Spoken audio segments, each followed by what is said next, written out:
What is going on, guys? Welcome back to the channel. Critical Overlord here. We're going to be talking about several different horror topics in this video here today. We'll be talking about Ready or Not 2, Saw 11, Scream 7, and Gremlins 3. So starting off here with Ready or Not 2, Elijah Wood gave us an update on the upcoming sequel. He said, "I'm a big fan of Radio Silence. I love their films. I love the original. I think Ready or Not is a total blast. I love Samara Weaving in that film. I love the cast of that movie and the kind of nugget of the mythology that you get. What I love about this sequel is that it really deepens that mythology, so I'm stoked for people to see it. It's a movie that takes place almost immediately after the first one ends and enriches everything you love about the original film." Now, I could have sworn we got like a general comment about this happening from other stars or just from other creatives involved, but it's nice to know that Elijah Wood is reinforcing that the film picks up right where the last one ended and is going to be deepening the mythology surrounding Mr. LaBelle. I again stand by the fact that I think that Sarah Michelle Gellar will be playing one of the best antagonists in recent memory until proven otherwise. I think she's going to be the antagonist in this upcoming film, and Catherine Newton will be connected to what she has going on, and then Samara Weaving's character of Grace will be trying to save Catherine Newton from Sarah Michelle Gellar and her wicked plans that align with Mr. LaBelle. So I think the mythology deepening is going to be limited to just us finding out that Mr. LaBelle made deals with other families, and that's it. I don't think we should go into anything too deeply about Mr. LaBelle. Don't want to cheapen the mystique. Just let things remain as they are and reveal the obvious, that he's done this with other families, not just Grace's family that she married into. Now, let's talk about The Conjuring 4. So, initial reactions to The Conjuring 4 have been appearing online, and they seem mostly positive. I did catch a few remarks suggesting this one isn't as good as the first two, but that wouldn't be shocking since James Wan isn't at the helm. It's the same person who did La Llorona. I think they did The Nun. I think they did The Last Conjuring, of course, Michael Chaves. And yeah, if anything, Patrick and Vera are the heart of the series, so their chemistry will likely save it for me, the same way they kind of kept The Conjuring 3 afloat, even though I feel like The Conjuring 3 is more so like a Law and Order procedure more than anything.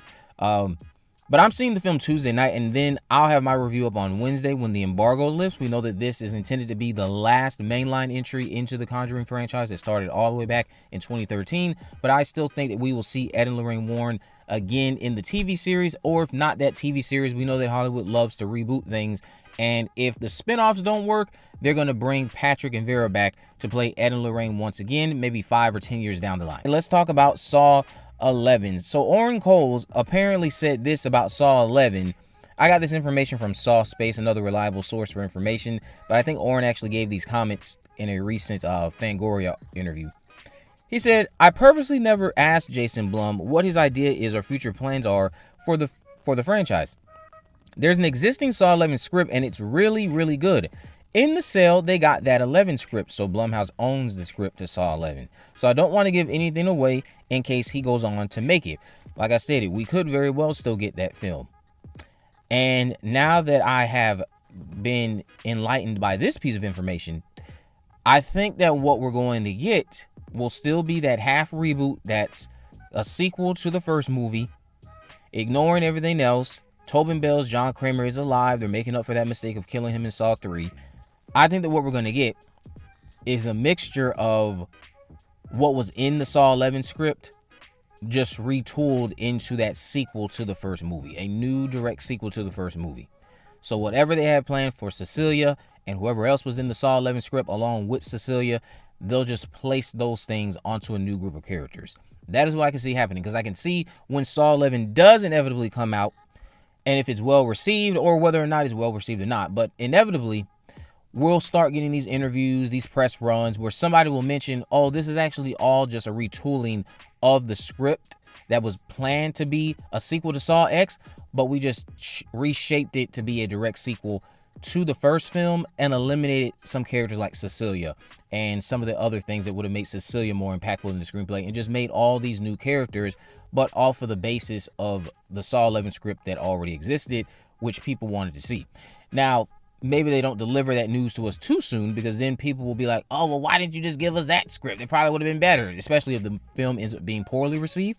But I could see us down the road learning that Jason Blumhouse, all they did was take the Saw 11 script, reshape it into this direct sequel to the first movie.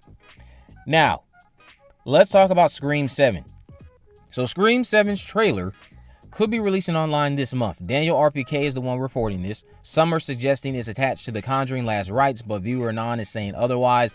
It's a big mess as far as I'm concerned when it comes to when we should expect the trailer, if it drops at all this month. The trailer will come when it comes. Shout out to Kay once again for this next part. The original film seems to be going back to theaters next month on October 3rd.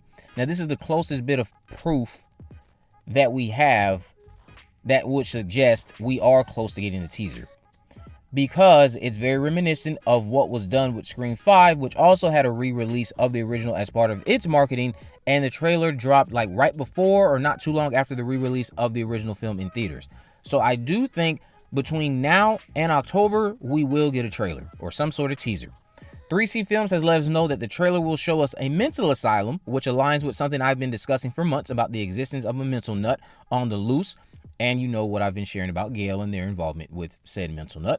I've recently had some more context shared with me about this person, and the Stuthers will definitely be divided on this, depending on what you're looking for when it comes to Stu's return, who apparently has a big appearance in the trailer coming our way, as I tried to say in multiple videos after Matthew Lillard was announced. Matthew Lillard was announced because the plan has always been to market this movie heavily around Stu. There was a lot of things that were shared with me about Matthew Lillard and his involvement with Scream 7, which is what inspired me to pre-record my video. If you remember, when the news dropped, I had my Matthew video up in like 10 minutes. There was a lot of things shared with me. That's what inspired me to make the video, wait for the announcement to come, and just let the pieces fall where they may. They always intended to announce him because they have a lot of big marketing plans that have not been shared with us yet. And it's starting with him being heavily involved in this trailer. There's a moment apparently where Ghostface is FaceTiming Sydney, takes the mask off, and it's just Stu. So it's just way too in your face for him to be Ghostface. Way too in your face. You can say, oh, well, that's what they want you to think. But then again, you're betraying the whole purpose of this being a whodunit. It's not Matthew Lillard that's going to be Ghostface. He's going to be heavily involved in the narrative with Ghostface. But at the end of the day, it's not going to be Stu Macher that's Ghostface. It's going to be someone else. Now, let's talk about Gremlins 3. So Chris Columbus gave us an update on Gremlins 3. He said, I mean, nothing has been approved. We're working on something, but we're always working on something. Gremlins is a never-ending writing assignment. Honestly, we've been toying around with Gremlins and Goonies ideas for 30 plus years. We just haven't cracked it yet.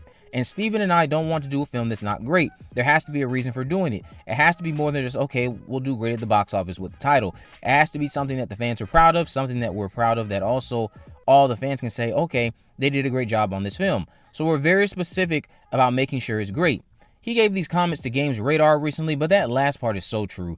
Do not bring Gremlins back just because. You know it's going to make money, and that's why you brought it back. Don't do that. Don't do that just because the animated series was a success. Find a concept that can work within a third film, and I think the post-pandemic angle that I've been talking about in multiple Gremlins updates is a path to consider. At least maybe not a path to go, but a path to consider. Because I just don't see another reason why we should have another Gremlins movie all these years later. Maybe if you hadn't taken so long in like the early 2000s, even in the 90s still, before I was even here, maybe we should have gotten a Gremlins 3. But now, all these years later, why? And I think something involving a post-pandemic narrative is the way to go. But what would you do for Gremlins 3 all these years later? How would you justify it? Let me know all that down in the comment section below. If you haven't already, of course, make sure you subscribe, turn on post notifications, and never miss a video. In the description, I have links to all of my social media accounts. I'm on Facebook, Twitter, and Instagram. You can message me there, of course. Let me know if there are any movies, news, or reviews you'd like me to cover in the future. And with all that in mind, guys, I will see you in the next video.